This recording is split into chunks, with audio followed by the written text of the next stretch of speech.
জনাব আলহাজ মোহাম্মদ ইসরাফিল হোসেন, জনাব আলহাজ মোহাম্মদ ইসরাফিল হোসেন, প্রতিষ্ঠাতা চেয়ারম্যান জামিয়াতুল কুরআন ও সুন্নাহ মাদ্রাসা ইসরাফিল কমপ্লেক্স, উনাকে বরণ করে নিচ্ছেন।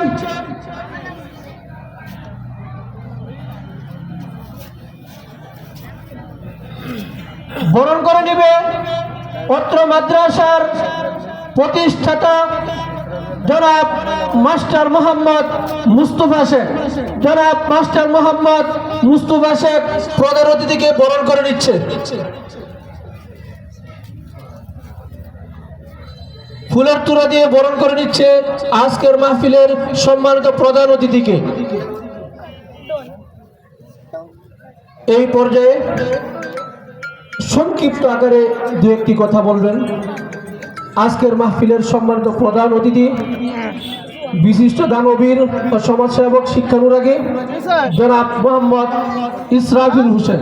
জনাব মোহাম্মদ ইসরাফিল হোসেন, প্রতিষ্ঠাতা চেয়ারম্যান দারুল কুরআন ওয়াস সুন্নাহ জামিয়াতুল কুরআন ওয়াস সুন্নাহ ইসরাফিল কমপ্লেক্স।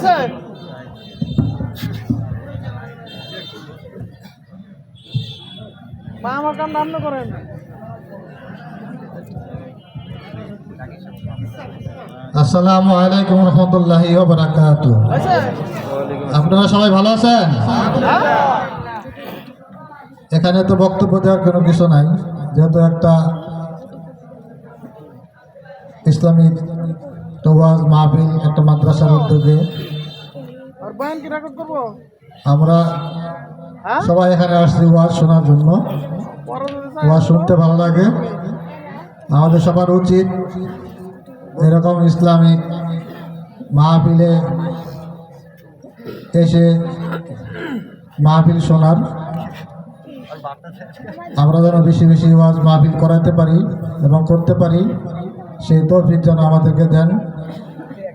আর আপনারা জানেন আমার নিজের একটা মাদ্রাসা আছে, মাদ্রাসার প্রায় 900-র উপরে ছাত্র আছে। মাদ্রাসার বয়সও বেশি না, আমরা 12 বছর মাত্র রানিং। এরকম প্রতিষ্ঠান বেশি বেশি দরকার, কারণ আমাদের এই দেশে ইসলাম শিক্ষা খুবই প্রয়োজন। আর ইসলাম শিক্ষা না থাকলে এই দেশে ইসলাম ধরে রাখা খুব কষ্টকর।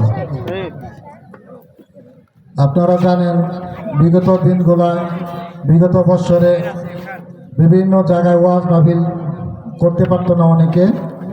আর এখন আল্লাহর রহমতে প্রতিটা থানায়, প্রত্যেকটা ইউনিয়নে, প্রত্যেকটা গ্রামে, প্রত্যেকটা মহল্লায় মহল্লায় ওয়াজ মাহফিল হচ্ছে আলহামদুলিল্লাহ। তারপরেও দেখা যাচ্ছে যে কিছু কিছু জায়গায় ওয়াজ মাহফিলে এখনো কিছু লোক বাধা সৃষ্টি করে। আমি অন্তত আমাদের এই এলাকায় আমি বুকে হাত দিয়ে বলতে পারি, যদি কোথাও কোনো ওয়াজ মাহফিলে কেউ এসে বাধা দেয়, তার বিপক্ষে আমি দাঁড়াবো ইনশাআল্লাহ। কারণ আগের দিন আর নাই, আগের দিন নাই এখন যে মাহফিলে এসে বাধা দিবে। এখন যদি কেউ বাধা দেয় তার মাহফিল থেকে যেন সে আস্ত ফিরে যেতে না পারে, সেই ইমানি মজমানি আমাদের এই মাহফিলে উপস্থিত থাকতে হবে সবাইকে। আপনারা আমার জন্য দোয়া করবেন এবং এই মাদ্রাসার জন্য দোয়া করবেন, মাদ্রাসার ছাত্রদের জন্য দোয়া করবেন যেন এই মাদ্রাসার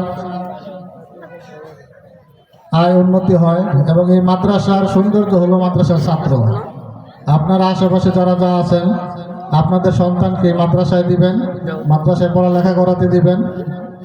এর জন্য যত ধরনের সহযোগিতা, সার্বিক সহযোগিতা মাদ্রাসা থেকে প্রতিষ্ঠান করবে।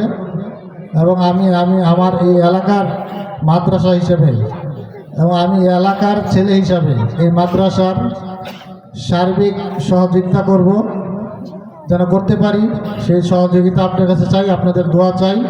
আপনারা আমার জন্য দোয়া করবেন, আমি যেন প্রত্যেকটা এলাকায়, এবং ইদানিং আপনারা জানেন যে আমার নিজের একটা মাদ্রাসা আছে এবং নিজের একটা মসজিদ আছে, নিজেদের দাদার জায়গাতে একটা মসজিদ করা হয়েছে। আমাদের বাদাল কেন্দ্রীয় মসজিদের প্রায় 25 বছর ধরে মসজিদের দায়িত্বে আমি আমার দেশে বিভিন্ন জায়গায় দেওয়ার ইচ্ছা থাকলেও দিতে পারি না, বেশি করে দিতে চাই কিন্তু দিতে পারি না অনেক সময়। আর অনেকগুলা মসজিদ মাদ্রাসার দায়িত্বে আমি নিজেই আছি। তো আপনারা দোয়া করবেন আল্লাহ তাআলা যেন আমাকে বেশি বেশি দেওয়ার তৌফিক দেন, আমি যেন দিতে পারি, সেই দোয়া চেয়ে আপনাদের কাছ থেকে বিদায় নিচ্ছি। আসসালামু আলাইকুম ওয়া রাহমাতুল্লাহি ওয়া বারাকাতুহু।